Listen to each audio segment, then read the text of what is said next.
أرسل رسوله بالهدى ودين الحق ليظهره على الدين كله وكفى بالله شهيدا أشهد أن لا إله إلا الله وأشهد أن محمدا عبده ورسوله إقرارا به والتوحيدا اللهم صل على سيدنا محمد وعلى آله وصحبه وسلم تسليما مزيدا.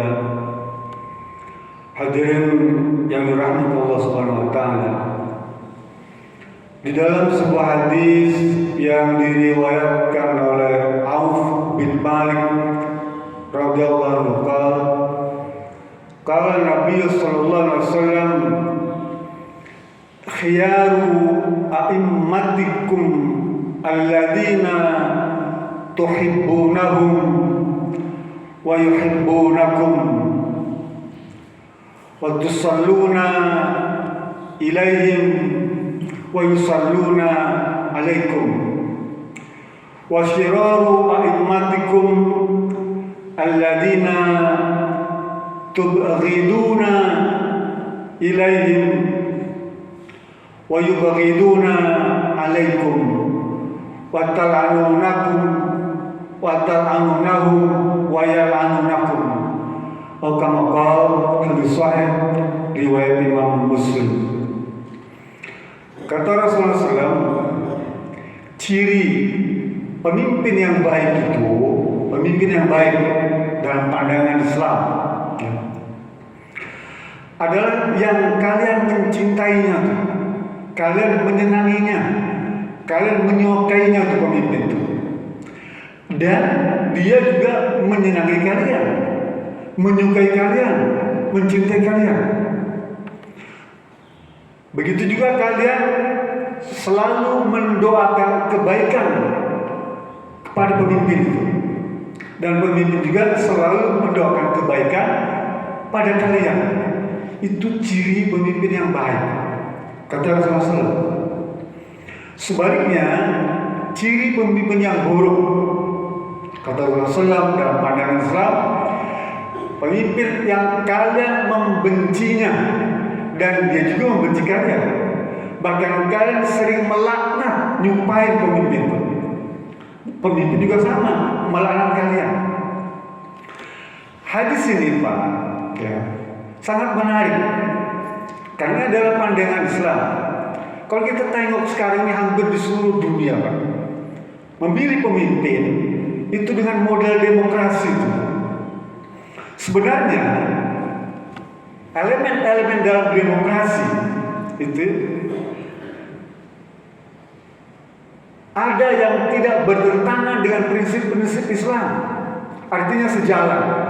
Begitu juga dengan Islam, ada prinsip-prinsip demokrasi yang tidak bertentangan dengan Islam.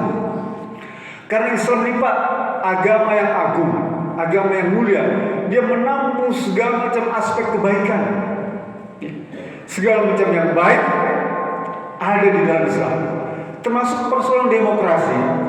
Yang baik dari demokrasi sebenarnya ada di dalam Islam. Apa contohnya?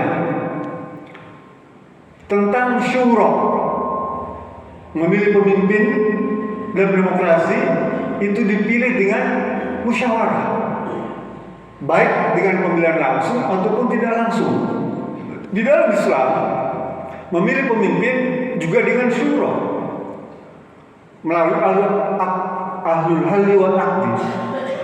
Kemarin ada berita tentang ada rencana perubahan pemilihan kepala daerah itu tidak langsung dipilih oleh rakyat, tapi dipilih oleh DPR tingkat 1 atau DPRD tingkat 2. Dikembalikan seperti zaman dulu lagi.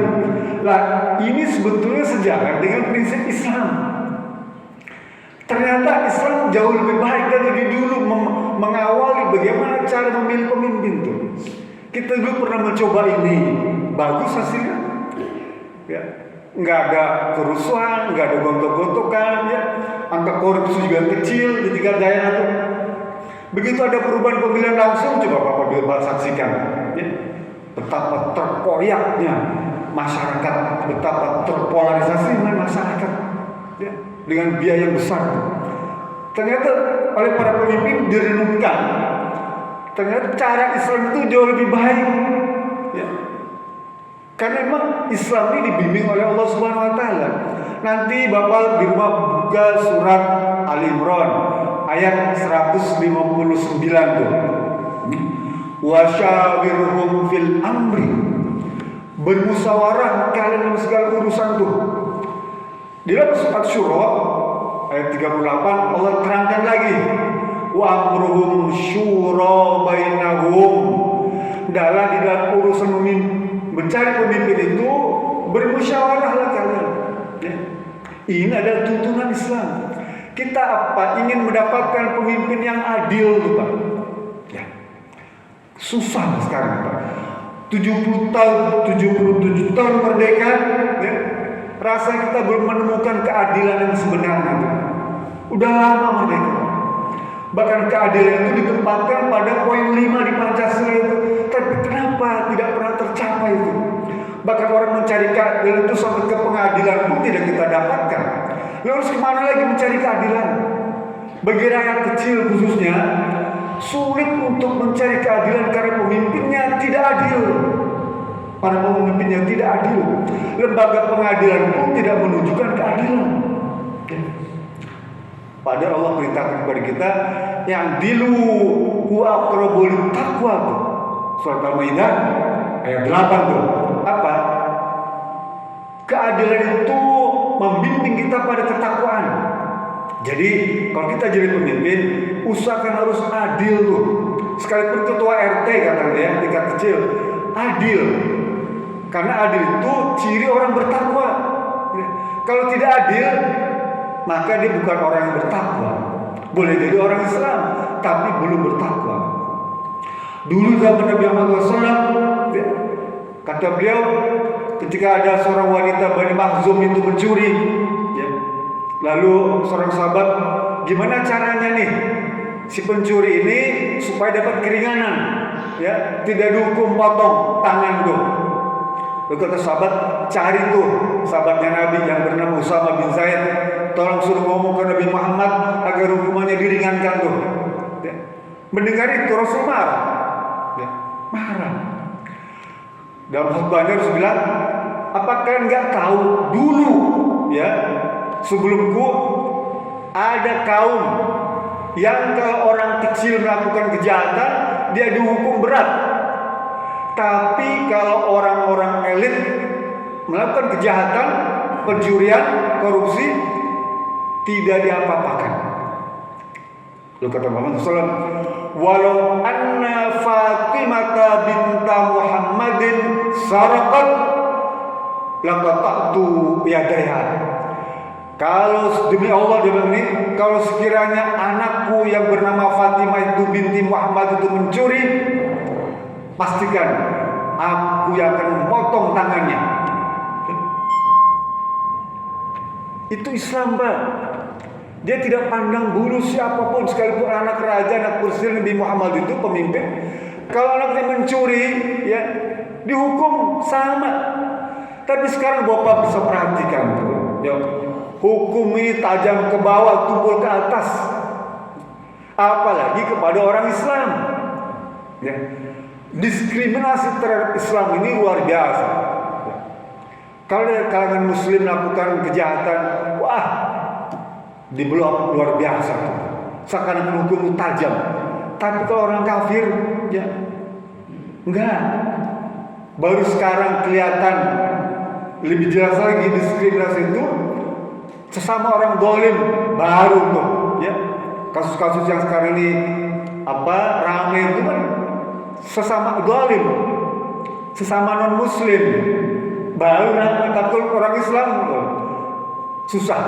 Nah, ini yang kita tunggu, bagaimana kita menghadirkan pemimpin ke depan, orang yang adil dan amanah. Nanti Bapak di surat An-Nisa ayat 58 tuh Allah cerita tentang pentingnya menjaga amanah nih, ya. Allah berfirman, Innallaha ya'murukum an tu'addul amanati ila ahliha, ya. Sesungguhnya Allah Subhanahu wa taala memerintahkan kepada kalian untuk memilih pemimpin ya, yang amanah, yang bisa menjaga amanah. Amanah itu datang bukan hanya dari horizontal, dari rakyat, tapi juga dari Allah Subhanahu wa taala. Jadi kalau kita jadi pemimpin, Pak, ketua RT katakanlah, jangan merasa jabatan itu semata-mata diberikan dari warga kepada kita saja, tidak. Tapi itu juga merupakan cerminan pemberian Allah Subhanahu wa taala kepada kita. Sehingga pertanggungjawaban jawabannya kalau jadi pemimpin bukan hanya horizontal dan Islam, tapi juga bertanggung jawab kepada Allah Subhanahu wa taala yang memberikan jabatan itu. Termasuk kita jadi pegawai, ya. Pegawai di kantor, perusahaan, pabrik, dimanapun, itu amanah sebenarnya bukan datang dari pimpinan, tapi dari Allah Subhanahu wa taala. Sehingga kita harus bertanggung jawab. Itu yang disebutkan apa? Kullukum ra'in wa kullu mas'ulun ar-ra'iyati. Setiap hamba Allah, ya, setiap kalian itu punya tanggung jawab. Dan tanggung jawab itu dipertanggungjawabkan bukan hanya kepada sama manusia, tapi juga kepada Allah Subhanahu wa taala. Oleh karena itu, demokrasi nih, Pak, ya, kita harus bisa manfaatkan. Memang berat, Pak. Ada beberapa yang bertentangan dengan Islam. Demokrasi ini bukan berasal dari Islam, tapi dia bisa kita manfaatkan. Untuk apa? Untuk melaksanakan nilai-nilai Islam. Karena demokrasi Islam itu apa? Ideologi yang menjadikan prinsip-prinsip Islam itu untuk dijadikan atau diterapkan dalam kebijakan publik melalui dalam konteks demokrasi. Jadi kita tidak boleh alergi dengan demokrasi, ya, termasuk pemilu. Memang di zaman Nabi tidak ada pemilu itu, ya, adanya pemilihan wakalah perwakilan itu yang sebentar lagi akan diterapkan nih. Kalau jadi, ya, pemilihan kepala daerah itu akan diterapkan model-model zaman dulu, Khulafaur Rasyidin. Kita juga merasa bangga kalau jadi dipraktikkan, barakallah, ya. Kita tinggalkan untuk demokrasi yang liberal, kita kembali demokrasi yang terpimpin, demokrasi Islam, ya. Jadi nanti kepala daerah itu dipimpin oleh lembaga, ya, mereka itulah yang disebut ahli waqti. Dan yang terakhir, demokrasi ini kita jadikan sebagai sarana untuk apa? Untuk bisa melaksanakan nilai-nilai Islam di dalam kebijakan publik. Artinya apa? Nilai Islam itu harus dimasyarakatkan, ya, dijadikan hukum positif. Lah, ini sebenarnya tujuan siasatul Islam syariah, politik Islam, politik syariat Islam itu seperti itu. Jadi kembali ke hadis tadi bahwa pemimpin yang baik dalam pandangan Islam adalah pemimpin yang disenangi oleh kalian, disukai oleh kalian, dan pemimpin juga senang dengan kita. Sekarang banyak calon pemimpin yang kita senang dengan dia, kan? Dia juga senang dengan kita. Tapi sebaliknya ada pemimpin yang kita benci. Jangan, itu ciri pemimpin yang buruk.